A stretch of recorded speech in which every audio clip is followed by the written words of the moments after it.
రేపు మనకు ఆదివారం అలానే కాకుండా అష్టమి కాబట్టి చాలా మంచి రోజండి. ఈ రోజున మర్చిపోకుండా మీరేంటంటే గనక గుర్తుపెట్టుకోండి. చిన్న పరిహారం చేయండి ఆవాలతో. ఇలా చేస్తే చాలండి 2 నిమిషాల్లో మీ జీవితం మారిపోతుంది. మీరు పట్టిందల్లా బంగారం అవుతుందని చెప్పొచ్చు. అయితే ఆవాలతో చేసుకునే పరిహారాలన్నీ కూడా మనకు చక్కగా పనిచేస్తాయండి. చాలా మంచి రిజల్ట్‌ని తెచ్చిపెడతాయనమాట. అది ధనపరంగా కావచ్చు, మన కష్టాల పరంగా కావచ్చు, దేని పరంగానైనా కావచ్చు మనకేంటంటే మంచి రిజల్ట్ వస్తుందని చెప్పొచ్చు. ఇంకా అలానే కాకుండా ఏంటంటే మీకు అధికంగా డబ్బు సమస్య ఉందనుకోండి, ఎక్కువగా తీవ్రంగా ఏంటంటే గనక ధన సమస్యలు ఏర్పడుతున్నాయి, చాలా ఇబ్బంది పడిపోతున్నాము, ఏం చేయాలో అర్థం కావట్లేదు అనుకుంటారు కదా. అలాంటి వాళ్ళు గుర్తుపెట్టుకొని ఏంటంటే గనక ఆవాలతో ఇప్పుడు చెప్పే విధంగా ఈ చిన్న పరిహారం చేసుకోండి. ఎంతలా ఫలితం వస్తుందో మీరు చూసి ఏంటంటే షాక్ అయిపోతారు. అంటే మనకు ఏంటంటే గనకనండి సంపాదనకు దిష్టి తాకుతూ ఉంటుంది.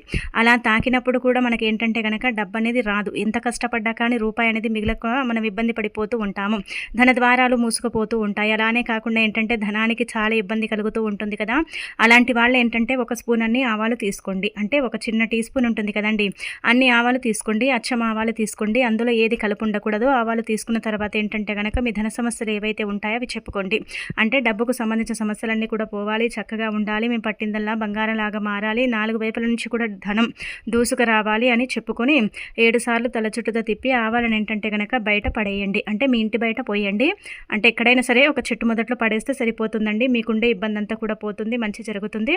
చాలా అద్భుతమైన ఫలితాన్ని అయితే మీరు మీ కళ్ళతో చూసి షాక్ అయిపోతారని చెప్పొచ్చు. కాబట్టి ఇదేంటంటే గనక రేపు ఆదివారం అష్టమి కాబట్టి చేసుకోండి.